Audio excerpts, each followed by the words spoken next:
To tutaj, tu, szybko! Ludzie! Odejdź od okna. Proszę cię, porozmawiajmy. To nie tak miało być! Zejdź z parapetu. Nie podchodź do mnie! Zostań tam! Proszę, odejdź od okna. Nie podchodź! Proszę cię, odejdź od tego okna. Nie.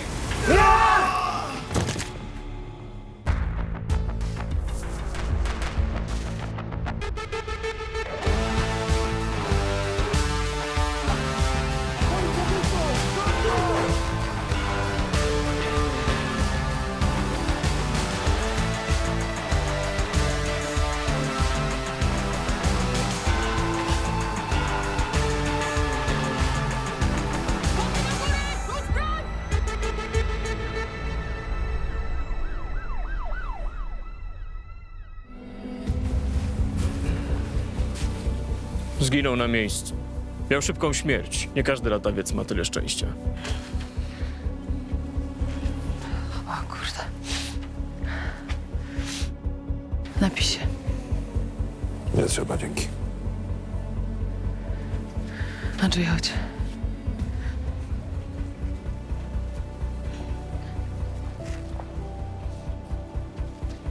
Posłuchaj. Nic więcej nie mogłeś zrobić. Rozumiesz? Mogłem to jakoś inaczej rozwiązać. Mogłeś. Nie mogłeś. Nie czas teraz na to. Czemu ten chłopak nie chciał z tobą rozmawiać? Mogłem mu pomóc. Pracujesz tu nie od dziś. Wiesz przecież, że nie każdemu się da. Ale to nie pomaga.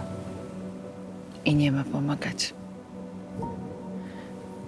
Będę musiała cię przesłuchać. Znasz procedurę?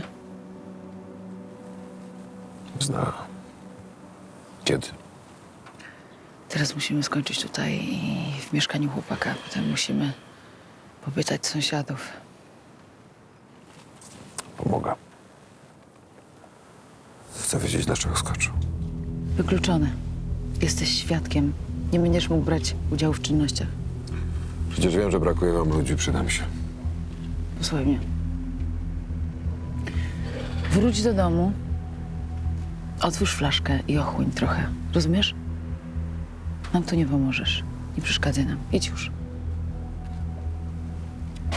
Nie stercz tu, idź już. Śmierć nie obojętnieje nigdy, nawet po tylu latach służby.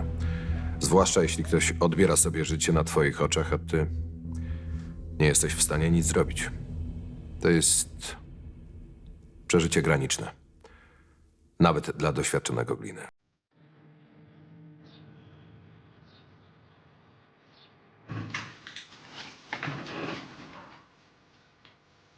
Co ty się tak czujesz? To prawda, co w kadrach o tobie gadają? I co twój kierownik rewiru mówi? A co gadają? Podobno papierami rzuciłeś. No tak, złożyłem wypowiedzenie, no i co z tego? To chodzi o tego wczorajszego samobójcę? Nie o niego. Ale nikomu takiego przeżycia nie życzę. Ja już chłopak się zabił na moich oczach. Idź do psychologa. To jest normalna sprawa, wszystko się ułoży. Słuchaj, nic się nie ułoży, a z tym wypowiedzeniem tak musiało się tak skończyć. Więc... Tu chodzi o hrabiego. Ktoś musi zejść z ringu. I co ty teraz będziesz robił? Ochroniarzem w supermarkecie zostaniesz? Nie wiem, ale na Gorczaku na pewno nie zostanę.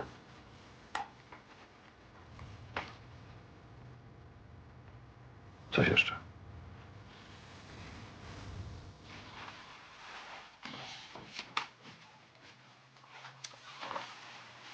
Wiesz co, ja różne rzeczy gadam. Ale niezły z ciebie glina. Szkoda by było.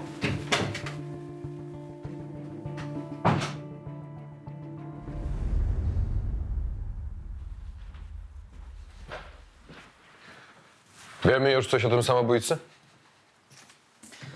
Jak się dzisiaj czujesz? Lepiej już? Lepiej już było. Paweł Bednarz, 25 lat. Notowane za pierdoły. Drobne kradzieże z paragrafu 119. Generalnie aniołek jak na Gorczak. Rodzina? Dorastał w kilku rodzinach zastępczych, dlatego jeszcze nie znaleźliśmy bliskich.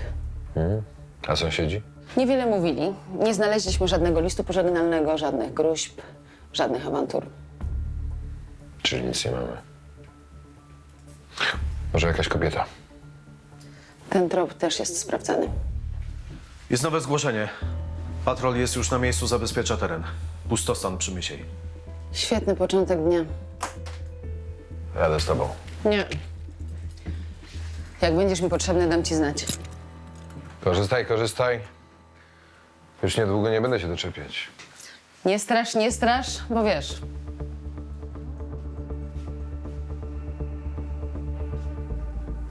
Dobra, niech ci będzie. No widzisz. Mądra dziewczynka.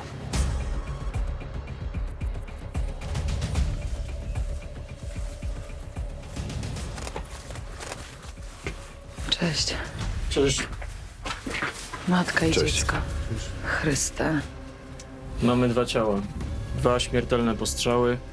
Brak śladów walki na miejscu. Wygląda na zaplanowaną akcję, jakaś egzekucja. To już przechodzi wszelkie granice. Kim trzeba być, żeby zrobić coś takiego? Co jeszcze wiesz? Wnosząc po obrażeniach i odwodnieniu organizmów, można wnioskować, że denaci byli przetrzymywani przez kilka dni. Ale nie tutaj. Tutaj tylko wykonano wyrok. Więcej będzie po sekcji. Najpierw trzeba będzie ich zidentyfikować. Pewnie matka i syn. Przerażające. Sprawcy na pewno coś tu zostawili, nawet jeżeli przytrzymywali ofiary gdzieś indziej. 00 do wszystkich. Mamy awanturę w warzywniaku na Pomorskiej. Chyba jakiegoś dzieciaka leją. To 2 ulice stąd. Andrzej, jedź. Ja sobie poradzę. 05 zgłaszam się. 05 bierzesz tę interwencję na Pomorskiej? Tak, już jadę bez odbioru. Ogarnę to i zaraz wracam. Na razie. Gorczak najwyraźniej postanowił się ze mną pożegnać w swój najbardziej okrutny sposób. Najpierw to samobójstwo, potem ta kobieta z dzieckiem. Dla tej dzielnicy chyba już nic nie da się zrobić. Marek? Tak? Idziemy sprawdzić ten samochód. Okej.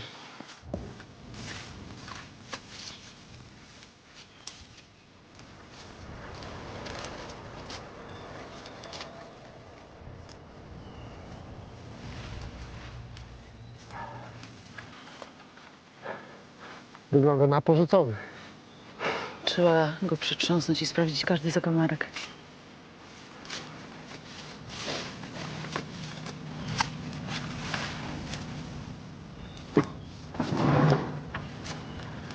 Marek? Chodź tu. Zobacz. To chyba krew. Może tym samochodem przewozili ofiary. Zabezpiecz to. I każdy pyłek w tym samochodzie. Musimy dorwać tych popeprańców. Jasne.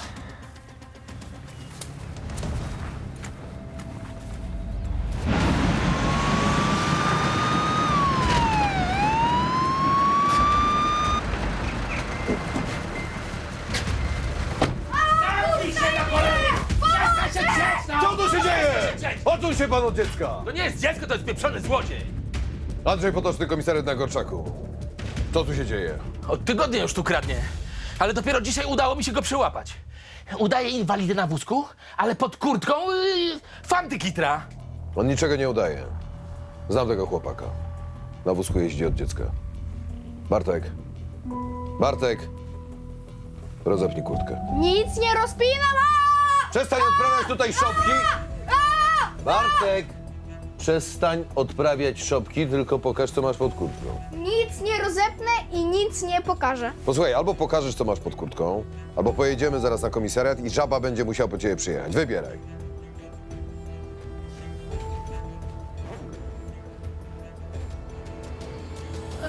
A nie mówiłem? Ofiarę udaje, a tu warus już od cholery najumał, no. Na ile pan wycenia straty? Tak za 300 zł już będzie z tych wszystkich kradzieży. Ja pokrywam te koszta. I niech zostanie to między nami, dobrze? Zakupy za 300 zł to... Takich klientów to ja szanuję. Jeszcze raz bardzo przepraszam. Jedziemy. I zapraszam ponownie. Bartkiem zajmował się jego starszy brat Mirek od ponad roku, odkąd zmarła ich matka. Ojca zabrakło już wcześniej. Mirek robił co mógł, ale 19-latek nie był w stanie zastąpić rodzica 13-latkowi. Wyglądało na to, że obaj potrzebowali pomocy, ale jak zwykle nie pisnęli ani słowem. Tak, dobrze jest. No, tak. Tam jeszcze podpis, data dzisiejsza. Dzień dobry. Dzień dobry. Podobno znaleźliście kobietę z dzieckiem, czy to prawda? Czy to ich znaleźliście?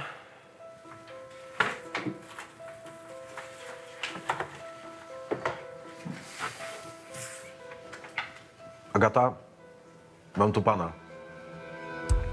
Po prostu przyjdź szybko.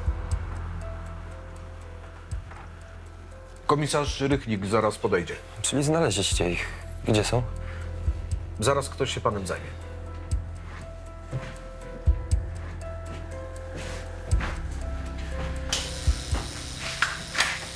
Dzień dobry. Dzień dobry. Czy to moją żonę i syna znaleźliście?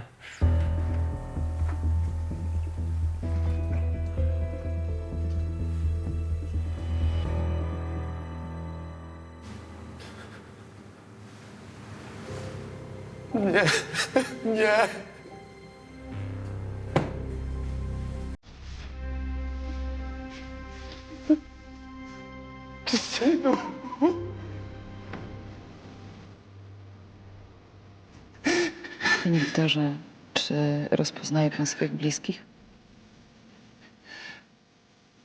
Tak, rozpoznaję. Możemy stąd wyjść? Tak, oczywiście.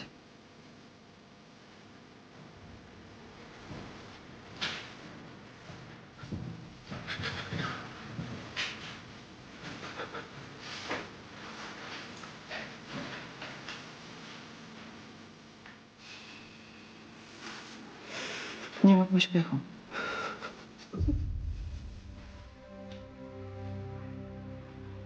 Żonę i syna porwali 8 dni temu. Zabronili mi tego zgłaszać nigdzie, więc robiłem co chcieli. Ja myślałem, że dobrze robię.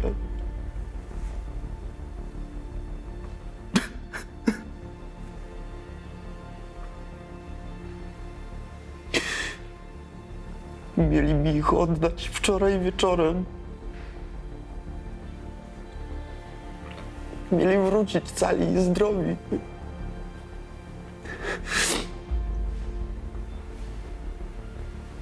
No i nie wrócili.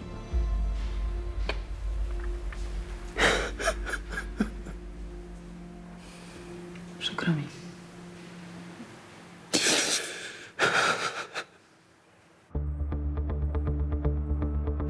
Czemu kradłeś, Bartek? Co się dzieje? No w ogóle nie miało być sprawy. Po co to przesłuchanie? Tak między sobą rozmawiamy. Wiesz, że miałeś dużo szczęścia, że trafiłeś na mnie. Bo gdyby przyjechał patrol, to inaczej byś śpiewał. No bo to jest Gorczek, no. Ja muszę mieć tutaj jakiś swój fach. Taki ułom jak ja, to ma gorzej niż inni. Bartek, po pierwsze nie jesteś żaden łom, a po drugie co to miało być? Ćwiczenia jakieś? Nie możesz sobie znaleźć porządnego fachu? Ty ja w ogóle to z psem nie gadam. Popatrz na mnie, Bartek. Z psem może nie, ale z sąsiadem tak. Co ty mi za bajki wciskasz? Nic nie wciskam. To dlaczego kradłeś jedzenie, a nie jakieś gadżety za konkretną kasę? Wiesz, że mnie nie oszukasz, nie?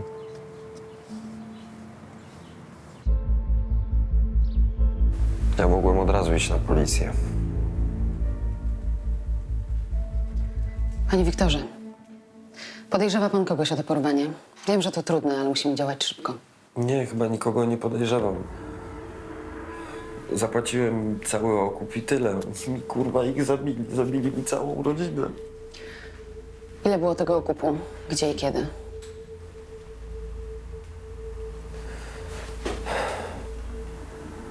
$100 000 zapłaciłem. Tak jak mi kazali, wrzuciłem na rogu Kowalskiej i Równej, tam przy pustostanach do kubła na śmieci. No, tyle zrobiłem, co mi kazali. A skąd pan wziął te pieniądze? Oszczędzaliśmy z żoną na mieszkanie, to było na wkład własny już.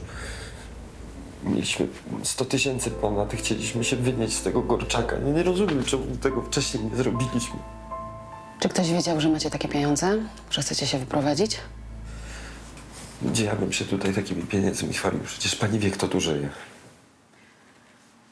A może ktoś pytał, czy macie pieniądze? Proszę pomyśleć. Ja sobie nie przypominam. Co prawda 2 miesiące temu mój brat przyrodni do mnie przyszedł i chciał 20 000 złotych pożyczyć. Pożyczył mi pan? Nie, skąd? Ziemowit. Mój przyrodni brat cały czas pieprza się w jakieś problemy, a potem nie oddaje, więc mu nie pożyczyłem. Oczywiście się wściekł. Co to znaczy? No to co zwykle odgrażał mi się, klął i nawet coś tam powiedział, żebym pilnował żony i syna. I nie podejrzewał go pan? Nie myślałem o tym, bo to jest mój brat. Chociaż wie pani, jak teraz sobie myślę, to ten śmieć za pieniądze i flaszkę wódki może i byłby do tego zdolny. Nie wiem. Czy pana brat wiedział, że macie takie pieniądze, że planujecie się wyprowadzić? Ale palnąłem mu, że jak się wyprowadzimy, to mu nawet nowego adresu nie podam i żeby się odpierdolił raz na zawsze. Nie wiem, czemu to do niego powiedziałem. Przesłuchamy pana brata i sprawdzimy jego alibi. Zimowit jak? Ziemowit lis.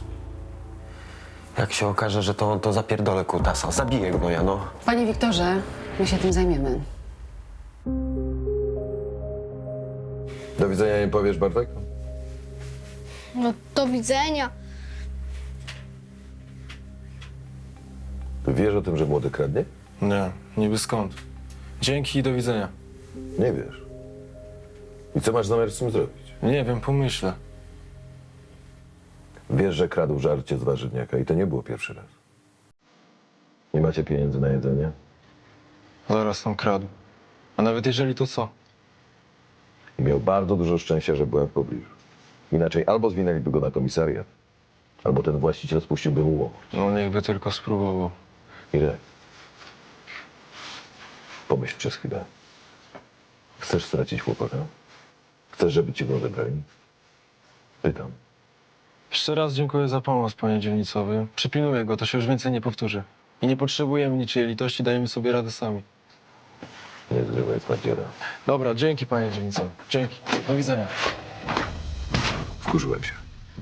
Ale z drugiej strony znałem żabę. Nie potrafił mówić o problemach. Wiedziałem, że nie mogę tak tego zostawić, ale chwilowo musiałem im odpuścić.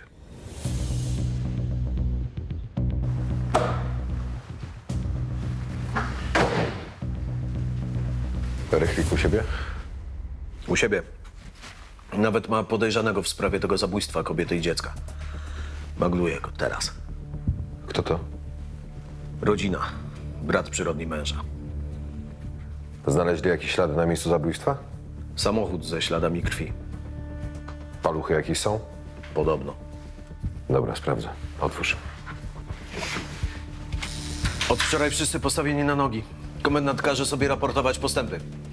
Na dzielni aż huczy. Wcale mnie to nie dziwi. No i co ja zrobię, że nienawidzę tego chuja? Nigdy mi nie pomógł, jak potrzebowałem pomocy. Taki braciszek. Nigdy do mnie pierwszy ręki nie wyciągnął. Sporo masz tego żalu. O co konkretnie poszło? Po śmierci matki ojciec się ponownie ożenił i pojawił się Wiktorek. I nagle wszyscy o mnie zapomnieli. Wiktorek to, Wiktorek kurwa tamto. Ale nigdy mnie nie skrzywdził ani dzieciaka, ani jego żony. Tyle pretensji. Ale kasę chciałeś od niego pożyczyć, co? No ale bo to dla niego nie majątek. Co jeszcze nagadał na mnie? że po odmowie mu groziłeś, jego żonie i synowi też. No tak, groziłem, ale to tylko żeby postraszyć. Co robiłeś przedwczoraj między godziną 20 a 24? W domu byłem. Ktoś to może potwierdzić? Sam siedziałem. Nikogo nie mam i do lustra chwilę. A, czyli lustro cię widziało? Widzisz, alibi nie masz, za to motyw i sposobność tak. Ale Wiktor mnie nie wrobi, rozumiesz? Jestem niewinny. A jak wyjdę, to po prostu obiję mu mordę, powiedz mu to. Bo wyjdę, nic na mnie nie macie, nic na mnie nie znajdziecie. Na razie zostajesz, jeszcze dziś przeszukamy twoje mieszkanie. Zapraszam. Nic tam nie ma, rozumiesz? I nigdy bym w życiu krzywdy nikogo nie zrobił. Nigdy. To może twój wspólnik ich zabił, co? Przecież sam ty nie dałbyś rady tego ogarnąć. Ale po co ja ci cokolwiek mówię, jak ty wszystko wiesz lepiej? Po co? Dobra, wyluzuj. Ochłoń trochę. Przypilnuj go.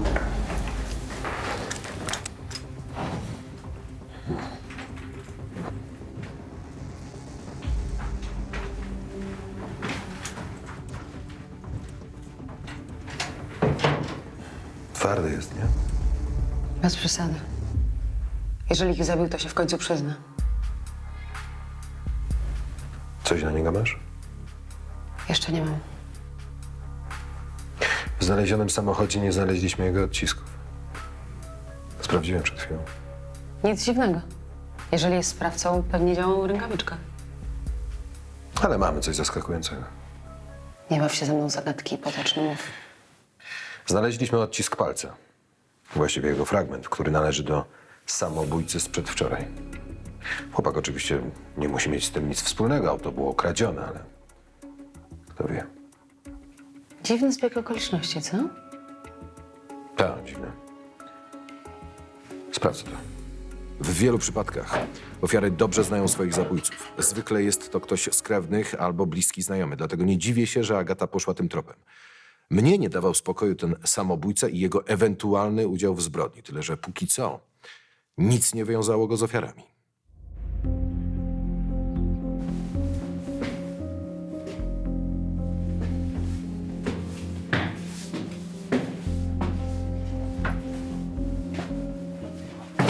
Co jest grane, żaba? Wynosimy się stąd, nie widać? Sąsiedzi wam nie odpowiadają? No też. Zagrajmy w otwarte karty. Dobrze wiem, że zalegacie z czynszem od ponad roku. Sprawdziłem to. Chcą wam zabrać mieszkanie, ale nie mogą was eksmitować. Prosiłem, żeby się pan nie wtrącał, nie? Prosić mogłeś. Nic panu do tego. No i co zrobisz? Gdzie pójdziecie? Nie pana sprawa. Mirek. To nie jest rozwiązanie. Powiedz mi. Pracę straciłeś. Długi masz na mieście. To nie są żarty, no mów. Niech się pan od nas odpieprzy, dobra? Niech się pan od nas odpieprzy. I co? Zadowolony pan jest, panie dzielnicowy? Że pan już teraz wszystko wie? Jaki beznadziejny jestem? Że nic mi się kurwa totalnie nie udaje? Nikt tak nie powiedział. No nie musiał! Wszystko, co zarobię, to zaraz do spółdzielnicy. Żeby nas stąd nie wyjebali. Wszystko. I co? Nic nie mamy. Nic. Więc tak. Nie mamy co żreć. Takim jestem zajebistym bratem. Młodemu będzie lepiej w bidulu. Oddam go tam, bo przecież nie ogarnę takiej kasy. Jak go oddasz do bidula, to będzie jeszcze gorzej, wiesz o tym. To co mam kurwa zrobić, co? Na bank napaść? Byłem wściekły, że instytucje do tego powołane, zamiast bronić i opiekować się takimi chłopakami jak Bartek i Mirek, nie robią praktycznie nic. Gdyby bracia wylądowali na bruku, dla Bartka mogłoby się to skończyć domem dziecka, a dla Mirka bezdomnością.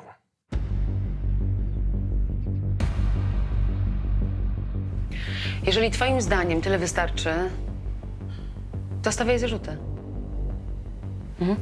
Tak, jak będziemy mieli coś nowego, to od razu daj znać. Dobra. Cześć. Prokurator już przygotowuje zarzuty dla zabójcy. Pewnie zamkniemy sprawę na dniach. Potrzebujesz czegoś? Ten samobójca ciągle nie daje mi spokoju. Sprawdziłem na wszystkie możliwe sposoby. Nie ma związku między nim a ofiarami, podobnie jak nie ma związku między nim a Zimowitem. Skoro nic nie ma, to nie ma. Odpuść. Masz inne rzeczy na głowie. Nie dziwi ciebie, że w samochodzie nie znaleziono paluchów brata przyrodniego, któremu chcecie postawić zarzuty, a znaleziono paluchy tego samobójcy? Nie dziwi cię to? To jest jedyna poszlaka na tego samobójcę i dobrze wiesz, że to jest za mało. A broń? Nadal szukamy. Agata. Agata. Posłuchaj. Jeżeli założymy, że Ziemowit Lis brał udział w porwaniu i zabójstwie bratowej i bratanka, a Paweł był na miejscu zbrodni, to mamy dwa możliwe scenariusze. Albo istnieje jeszcze ktoś trzeci, dzięki komu można powiązać tego Pawła i Zimowita. Albo Ziemowit Lis był powiązany bardzo luźno z Pawłem. Nie wiem, jak się spiknęli, żeby porwać ofiary, ale wcześniej nic ich nie łączyło. Ciekawa hipoteza, ale to jest tylko hipoteza potoczna. Prawda jest taka, że podejrzany miał mocny motyw, nie miał alibi, mało tego, groził bratu i jego bliskim. Także kombinuj dalej, ale dla mnie to jest tylko teoretyzowanie, strata czasu po prostu. Nie byłbym tego tak pewny. Mogłem to zostawić, bo po pierwsze to nie było moje śledztwo, a po drugie wszystkie racje były po stronie Agaty, ale mam to w DNA, że drążę i moja intuicja zwykle mnie nie zawodzi. Dlatego postanowiłem przeszukać jeszcze raz mieszkanie tego samobójcy.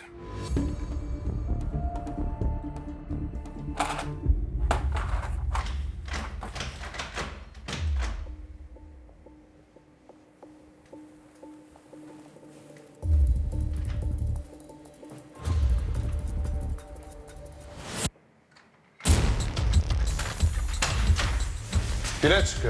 Pan zaczeka. Co pan tu robi? Co? Przechodziłem tędy. Przechodził pan? Tak. A widzi pan taśmy zabezpieczające? Widzi pan. Dokument poproszę.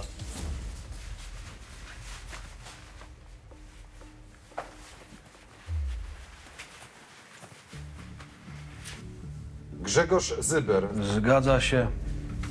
Pan mieszka w tej klatce? Nie. To co pan tutaj robi? Tak jak mówiłem, przechodziłem tędy. Pawła Bednarza pan znał? No znałem. Straszna tragedia. Co się stało? No, wyskoczył, nie? Cała dzielnica o tym mówi. A pan nie wie, co mu się stało? Dlaczego to zrobił? Jakiś list zostawił może? Takich informacji nie mogę panu udzielić. Może pan mi powie? Ja nie, no. To dobry koleś był. Dobry koleś. Ja nie wiem, czemu to zrobił. Miał jakaś dziewczyna? Nie, no, znaczy nie wiem, może raczej chyba... Nie wiem. Ja mogę już iść. Kumpel jakiś miał? Nie wiem, przepraszam. Ja wyrwałem się na chwilę z pracy. Muszę tam wrócić. Moment. To skoro pan wiedział, że pana znajomy nie żyje, to po co pan przyjechał? No.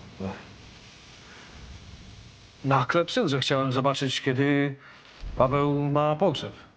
Na klepsydrze. Tak, dlatego tu trafiłem. Paweł Bednarz nie miał nikogo z bliskich, więc kto mógłby ją wystawić? No nie wiem, może ktoś by wystawił, nie wiem, sąsiad, sąsiadka, ktokolwiek. Przepraszam, mogę już iść. Pan idzie. Dziękuję.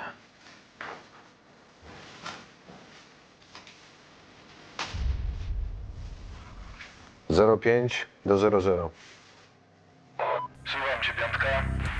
Przyślijcie mi technika, który ściągnie odciski palców z klamki. Powsińska 18. Przyjęte, Piątka. Zaraz ci kogoś tam wysyłam. Bez odbioru. Technik dotarł na miejsce bardzo szybko. Zdjął odciski palców z klamki, ja pojechałem na komisariat, wrzuciłem je na AFIS i mnie zatkało. Takiego obrotu spraw się nie spodziewałem. Potoczny, co ty wyprawiasz, serdeńko? Gdzie ty jesteś? Obserwuję właśnie miejsce zamieszkania podejrzanego. Jakiego podejrzanego? Podejrzanego w sprawie podwójnego zabójstwa. Jowity i Igora Bilskich. Nie rozumiem, co do mnie mówisz. Podejrzanego zabrali do aresztu śledczego godzinę temu.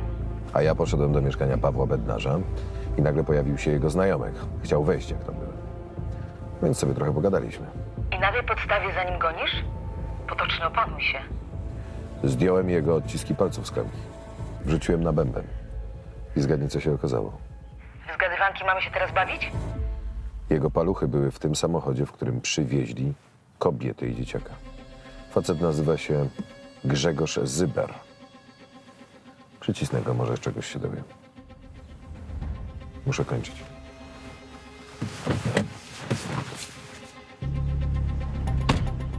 Stój! Co jest? Andrzej Potoczny, komisariat na Gorczaku. Pamiętasz? Mam jeszcze kilka pytań. Wszystko już powiedziałem. Poznajesz? Czy poznaję? Nie znam, kurwa! Tak? To czemu spierdalasz? Połacisz za mną, psie. Co masz w torbie? Nic. Wróciłem do domu, parę rzeczy, wyjeżdżam na parę dni. Co, nie można? Akurat teraz. Nie idziesz na pogrzeb kumpla? Otwórz torbę. Pokaż nakaz. Nie masz podstaw. Tych dwoje nie żyje, a odciski palców znaleźliśmy w samochodzie, w którym byli przewożeni. Otwórz tę torbę. Dobra, już kurwa pokazuję.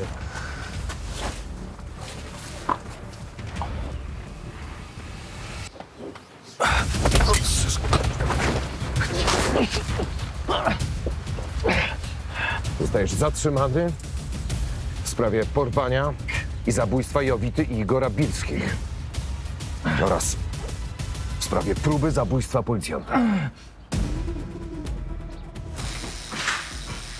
Kto to jest? Grzegorz Zyber. Zabójca Igora i Jowity Bilskich. Na jakiej podstawie go zatrzymałeś? Jestem niewinny, on chce mnie wrobić. Nie skwiercz. Nie masz się czego bać, jeżeli jesteś niewinny. Próba zabójstwa policjanta na początek wystarczy i to najprawdopodobniej z broni, z której zostali zastrzeleni Igor i Jowita. Masz w torbie pistolet. I nie masz za co dziękować.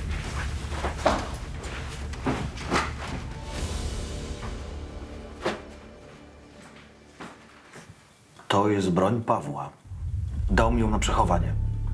Mówił, że kogoś porwał, potem zabił matkę z dzieckiem. Nie wiem. Może nie wytrzymał i dlatego wyskoczył przez okno. To dlaczego wcześniej tego nie powiedziałeś? Bo obiecałem mu, że nie powiem. Narażasz swoją przyszłość, bo obiecałeś kumplowi, że nic nie powiesz. Nawet po jego śmierci trzymasz język za zębami. Jaki honorowy. Ty myślisz, że ty z idiotami rozmawiasz? A możesz mi odpowiedzieć, skąd się wzięły odciski palców? Twoje odciski palców w aucie, w którym przewożono ofiarę? Odciski palców? Ja nie mam z tym nic wspólnego. Znaleźliśmy twoje odciski w miejscu zbrodni. A przy tobie znaleźliśmy broń, z której zostały zastrzelone ofiary. Myślisz, że ty się z tego wywiniesz?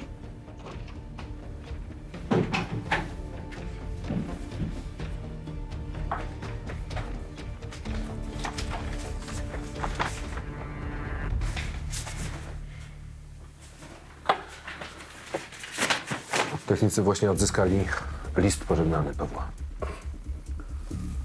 Nie było żadnego listu. Nic nie znaleźliście. Paweł napisał list. Zniszczył go. Tak mi się wydawało. Ale technicy go odzyskali. To jest kurwa kłamstwo. Polepszysz swoją sytuację, jak będziesz z nami współpracować. List zaczyna się od słów. Nie tak miało być.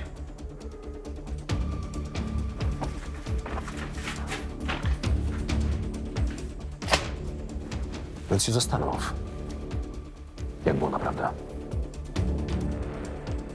Przemyśl to.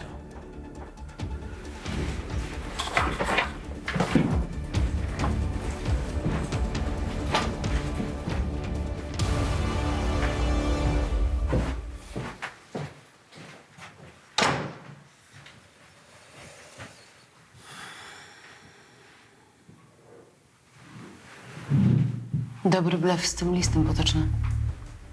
O, stary numer. Musiałem działać. Facet ma coraz większy mętlik w głowie. Próbuję odczytać coś na liście.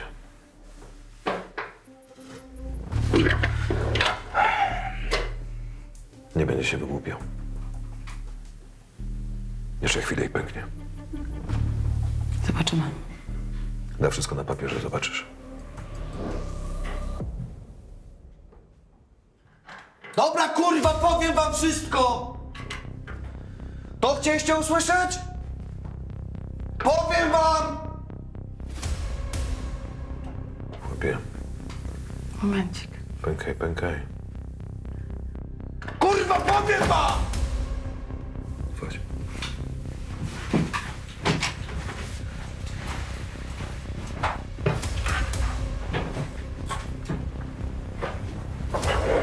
Słucham.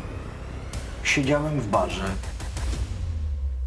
i ten, jak mu tam, Wiktor, słyszałem, jak ze swoją żoną mówi, że mają już uzbierane ponad 100 000 na mieszkanie. To sobie pomyślałem, że łatwa robota będzie. Pojechałem za nimi, pokręciłem się tam parę dni koło ich domu i wyczaiłem, kiedy matka odbiera bachora ze szkoły. Jaka była rola Bednarza w tym wszystkim? Słabo go się znałem, ale wiedziałem, że potrzebuje kasy. Przedstawiłem mu swoją ofertę i się zgodził na plan. Jaki plan? Jaki plan? No, mieliśmy porwać matkę i dzieciaka, zażądać okupu, dostać hajs i puścić ich wolno. I puść! Tak. Ale nie puściliście. Wszystko szło zajebiście. Już dostaliśmy pieniądze, ale potem ta matka wariatka zaczęła się rzucać i ściągnęła Pawłowi kominiarkę z twarzy. No i dzieciak i matka zobaczyli jego twarz. Ja mówię, żeby ich puścić. Ona to nie, bo na psy nas poszczują. No i musimy coś innego wymyślić. To zawieźliśmy ich do tej nory. Do tej nory. I też tam byłeś, co? Tak, pomagałem mu, ale to wszystko był jego plan. Wszystko on wymyślił. Ja naprawdę, kurwa, nie wiedziałem, co on chce zrobić. Ja myślałem, że tylko miał nastraszyć. Nic więcej, a ten popierdoleniec ją zabił. Nie zrobiłeś nic, żeby go powstrzymać. Chciałem, ale się zesrałem. Myślałem, że mnie też zajebie. A teraz wszystko zwalasz na trupa. Bo trup nie może mówić, co? A to nieprawda. Bo oddaliśmy do zbadania ubranie i ciało Pawła i nie ma na nich najmniejszych śladów prochu. A to oznacza, że to nie on strzelał. No i co? Więc zastanów się jeszcze raz, jak było. Zanim zaczniesz nam sprzedawać jakąś smutną historyjkę.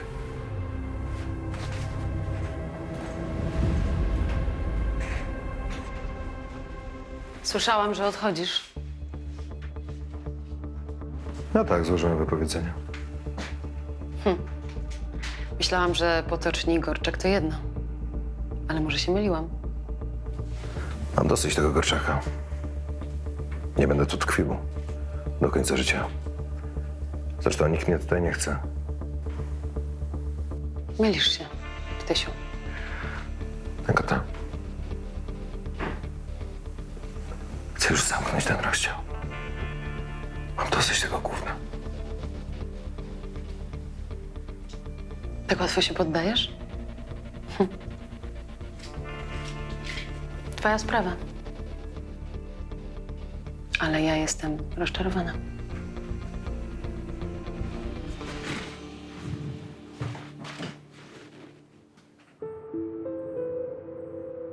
Znaleźliśmy sprawców porwania. Jeden z nich popełnił samobójstwo, a drugi trafił do aresztu.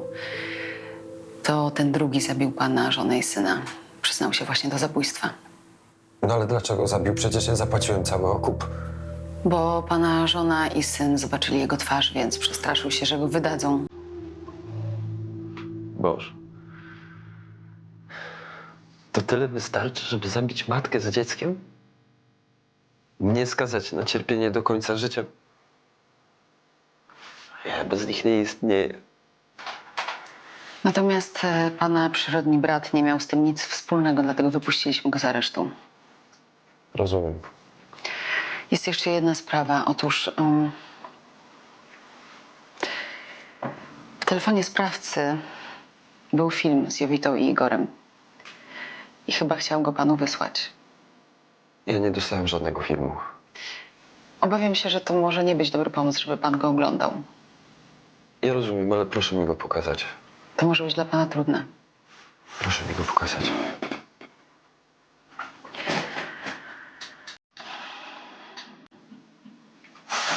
Wiktor, proszę cię, zrób wszystko, co cię proszę. Tylko wtedy nas wypuszczą i wrócimy cali i zdrowi do domu. Proszę cię. Już chcę, żeby to piekło się skończyło. Żeby Wiktorik był bezpieczny. Uratuj nas. Kocham cię. Panie Wiktorze, Dlaczego oni to zrobili, no? Zapłaciłem cały okup, a oni mi ich zabili. Zabili mi żonę i syna. Jak ja mam żyć teraz?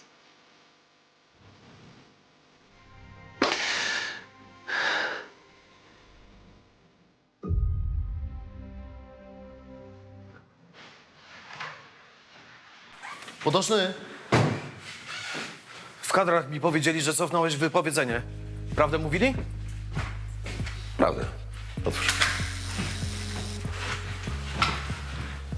To dobrze, że mnie posłuchałeś. Ty taka wyrocznia jesteś. No a nie? Nie, no, oczywiście, oczywiście. Mam tu jeszcze coś dobrego do zrobienia. Na razie. Jeszcze będziesz potrzebował prawdziwego przyjaciela. Zobaczysz. Jeszcze wczoraj byłem przekonany, że chcę stąd odejść, wyjechać i mieć wreszcie spokój. Ale przez te 2 dni uświadomiłem sobie, że Gorczak się nie zmieni, jeśli będzie mu się odpuszczać. To moja nemezis. Czy mi się to podoba, czy nie. Trzymaj, młoda. Zakupy. Trochę jedzenia, nie tylko. Zostaw, Bartek. Nie mamy kasy, żeby za to zapłacić. Oddacie, jak będziecie mogli. No, ciekawe jak. Zarobisz. Tylko gdzie? Od jutra pracujesz u pana Włodka w warzywniaku. Trzymaj. To jest numer do niego. No trzymaj. Ale ja nie jestem żadnym badylarzem. Będziesz rozwoził towar, pan Włodek ci jutro wszystko sam wytłumaczy. No dobra. Zadzwonię do niego, ale... Żeba. Nie spierdol tego. A wszystko jakoś samo się ułoży. Byłem też w spółdzielni. Rozłożą wam dług na raty, żebyście mogli jakoś normalnie żyć. Taka sąsiedzka pomoc. No. Będzie dobrze. Nie dziękuj.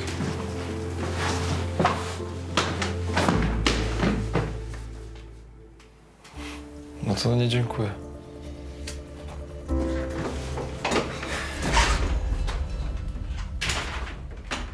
Co mamy? 36-letnia nauczycielka Zofia Czajka przechodziła tranzycję płci. Że co? To znaczy, że ona kiedyś była chłopem? Pani Zofia Czajka nie żyje. No to sztos. Co robiłaś wczoraj wieczorem? A co ja mogłam robić? Polonistkę mordowałam.